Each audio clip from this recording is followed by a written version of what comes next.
Assalamualaikum warahmatullahi wabarakatuh. Perkenalkan, nama saya Nimatul Janatokan. Saya dari kelas PAIM. NPM 130119072.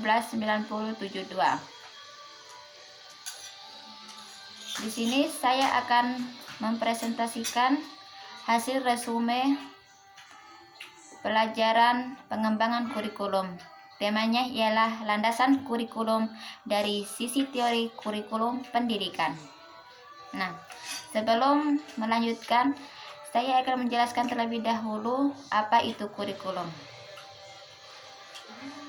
Kurikulum merupakan sesuatu yang sangat besar, sangat mempengaruhi manusia. Diibaratkan seperti bangunan. Jika bangunan itu kokoh, maka fondasinya juga harus kokoh.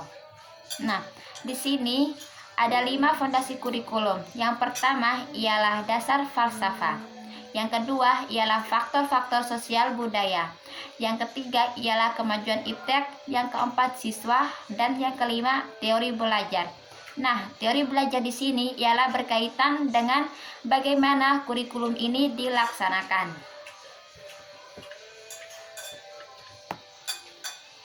UNESCO telah menetapkan 4 pilar dalam dunia pendidikan. Salah satu terkait dengan landasan agama atau landasan filsafat, yaitu bagaimana hidup bersama dengan keberagaman yang ada.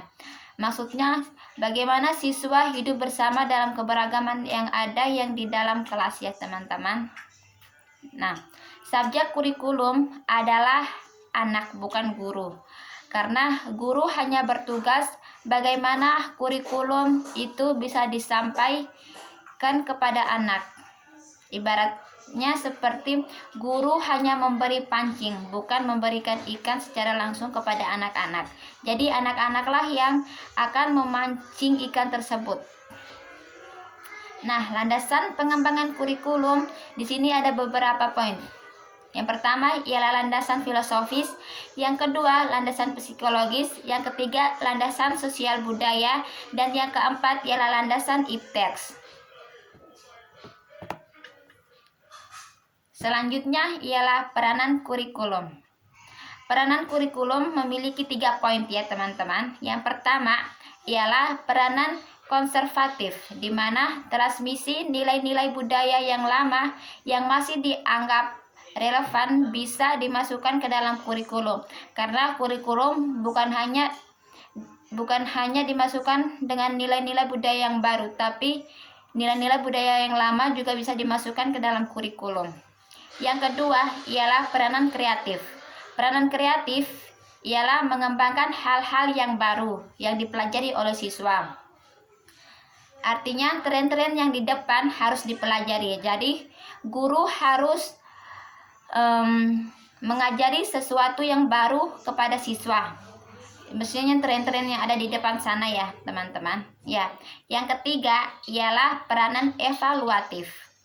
Peranan evaluatif ini memilih dan menilai nilai-nilai budaya, pengetahuan, keterampilan yang relevan yang masih digunakan untuk pengembangan peserta didik di masa sekarang dan masa yang akan datang.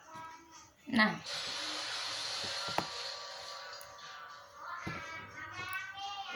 di sini ada beberapa bidang filsafat. Yang pertama ialah logika. Logika artinya mengetahui yang benar dan yang salah. Dan yang kedua ialah etika. Etika di sini ialah hakikat baik dan buruk. Dan yang ketiga ialah estetika. Estetika ialah hakikat indah dan jelek. Kriteria filosofis. Kriteria filosofis memiliki 4 poin. Yang pertama ialah sesuatu yang baik, adil, dan indah merupakan bagian dari kurikulum. Dan yang kedua ialah kurikulum memperlakukan pikiran. Nah, kurikulum ini memperlakukan pikiran dan perilaku yang dimiliki oleh siswa. Dan yang ketiga ialah kurikulum meningkatkan variabilitas dengan menekankan individualitas. Dan yang keempat ialah menekankan kerjasama individu untuk mencapai tujuan. Jadi, guru harus menekankan individu atau siswa untuk mencapai sebuah tujuan, misalnya cita-cita atau impian di masa yang akan datang. Landasan filosofis. Landasan filosofis ini memiliki beberapa aliran. Yang pertama ialah aliran idealisme. Nah, aliran idealisme ini memiliki tujuan, yaitu membentuk karakter, mengembangkan potensi, bakat, dan kebaikan sosial yang ada pada siswa. Jadi tujuan dari aliran idealisme ini ialah mengembangkan karakter yang ada pada siswa, membentuk potensi, bakat, dan kebajikan. Jika bakatnya di bidang olahraga, maka dia harus fokus di bakatnya tersebut. Terus aliran idealisme ini juga memiliki isi. Nah, isinya ialah mengembangkan kemampuan berpikir, menyiapkan keterampilan kinerja untuk siswa di masa yang akan datang. Metodenya ialah metode dialogis, yang adanya tanya jawab musyawarah kepada peserta didik. Jadi guru tidak mendominasi ya teman-teman. Terus di sini ada siswa. Nah, siswa di sini ialah bebas mengembangkan bakat dan kemampuannya masing-masing. Misalnya bakatnya di bidang olahraga atau bidang seni atau bidang yang lain, jadi bisa dikembangkan ya teman-teman.